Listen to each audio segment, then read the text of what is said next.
All right, let's another lie. How many lies is it? Should we have a board in the studio where we just keep a little tally of the number of lies? We probably should at this point, so maybe we can catch up.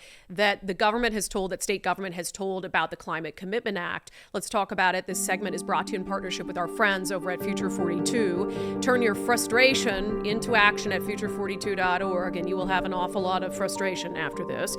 So, of course, Climate Commitment Act goes into effect, and we all knew, those of us with common sense, what the implication would be. We knew that it would raise gas prices because you're putting this financial burden and this tax, which is what it is, on polluters that they're going to have to pay, and that was being passed along to consumers. That's business, right? And so Governor Inslee had said over and over, in fact, we have the clip here, over and over when he was asked, like, hey, isn't this going to impact gas prices? And he just flat out lied about it. At what point are you going to tell the people of Washington State that they're going to possibly see much higher gas prices next year because of the CO2 emissions tax? Well, that's not true. They are not going to see much higher gas prices, maybe even lower than they are today. This is going to have minimal impact, if any, pennies. We're talking about pennies, potentially. Yeah, and that wasn't true. The pennies were like up to 50 cents at some point, and when it was just a few months after the CCA went into effect, Washington State had for the first time in our history the highest gas prices in the nation. And so then he continued on with his lies, when he couldn't lie about that anymore because it was very, very clear. He blamed construction on a pipeline. And then when that didn't work, he blamed greed from the gas and oil companies. And then he's like, well, none of that's working. And there's this initiative to repeal the CCA. So what can we do? The lies didn't work. People are still blaming us for the high gas prices. So then he's like, let's bribe our way out of this, right? And the governor had a press conference. It was like a Save the CCA press conference where he said, great news, because of the CCA, we're going to help people with the cost of their energy bills. We're putting several millions of dollars to help people get a check so that they can help you pay your utility bills. It's a right thing to do for hardworking Washingtonians. Yeah, the right thing to do is to give them, I guess it is the right thing to do, to give them back some of the money you took from them at the gas pump, but to frame it as some gift from the government is obviously just absurd. I mean, not only has the CCA raised prices at the gas pump, but that raises prices on food. And then, of course, the CCA has also raised energy prices. That's just a fact. So the governor did this thing where he said, oh, we're great. The CCA is awesome. We're going to help poor and middle class families with their energy bills. And they made good on that. So the legislature put this through. PSE, other energy companies were sending out emails like this one from Puget Sound Energy to their customers saying, hey, we're giving you a $200 credit courtesy of the Climate Commitment Act. Even put the Climate Commitment Act logo on there, saying that this program uses revenue to help you on your electric bill while the state uses the funds to promote a cleaner environment. Isn't this great? Here's $200. Everything's wonderful. We're not bribing you. We're definitely not lying to you. But of course, there was a question about, man, this seems an awful lot like bribery, because the legislature wanted those rebate checks sent out in September.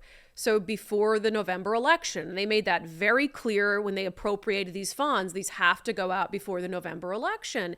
And of course, that seems like odd timing, since there's an initiative on the ballot that people can vote yes on to repeal the Climate Commitment Act. And Chris Daniels with Como News at the time that these started to roll out, he asked Governor Inslee point blank, is this a bribe? Are you trying to bribe voters with this? No, they're trying to take away $200 from these families. Who wants to take away $200 credit from a family to help them with their costs of these low-income folks? That's reprehensible. You know what else? It's weird. Yeah, it's reprehensible. So it's just this, the gaslighting overfloweth, a gaslighting on gasoline, and on natural gas, just overfloweth.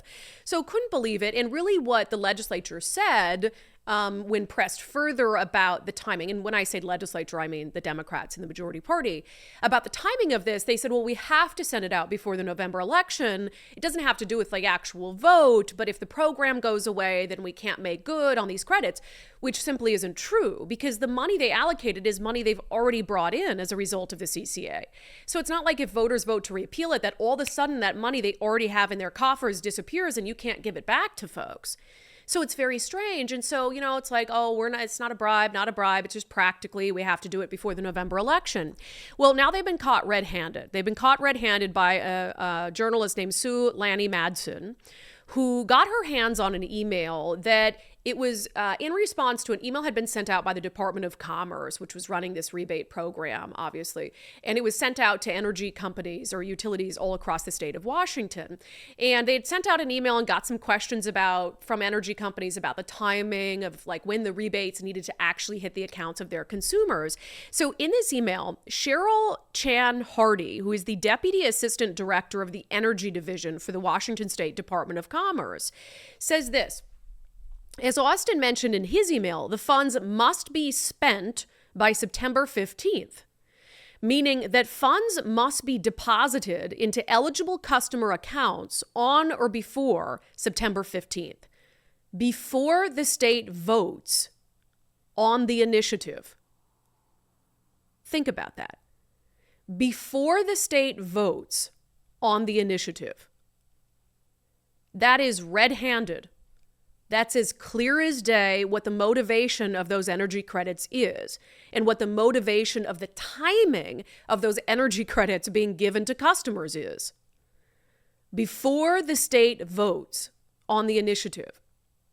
So we've obviously reached out to the Department of Commerce about this because they can't deny it anymore, right? This is obviously a bribe meant to influence the outcome of the November election. It's a dishonest bribe. It is like... Again, position on the CCA repeal aside, to me, it doesn't matter. Whether you support repeal or oppose repeal, it doesn't matter. Because at the very base level, we should all agree what's happening here. There is a level of government corruption here, government deceit, that's truly undeniable. Going all the way back to those clips of the governor lying about the reality that this would increase gas prices. And in fact, his own staff, the first time that he proposed doing these carbon auctions back in, I think it was 2014, his own staff briefed the legislature and said, we want to be honest, this is going to increase gas prices. Here are our projections. And those projections are what ultimately came true the second time they were able to pass the CCA and the carbon auctions.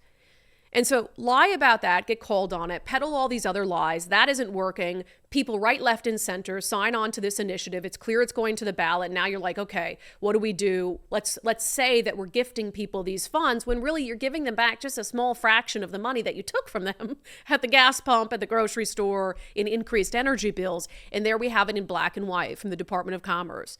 The funds must be deposited into eligible customers' accounts before the state votes on the initiative. And there is, again, no reason for that. There's no argument for that. Even if voters vote yes and repeal the Climate Commitment Act, the funds set aside for these rebates already exist. They're already in a state account. They don't disappear if the CCA goes away. The only reason to have distributed them this month or to be distributing them in September is, as the Department of Commerce now notes, because they want them to hit customer accounts before the state votes on the initiative. So vote how you want to vote, but vote with the knowledge that you have been lied to every step of the way as it pertains to the CCA, and that should bother everyone, right, left, and center. That segment is brought to you in partnership with our friends over at Future 42. Turn your frustration, man, it's bottling up. I got frustration overfloweth. Turn your frustration into action at future42.org.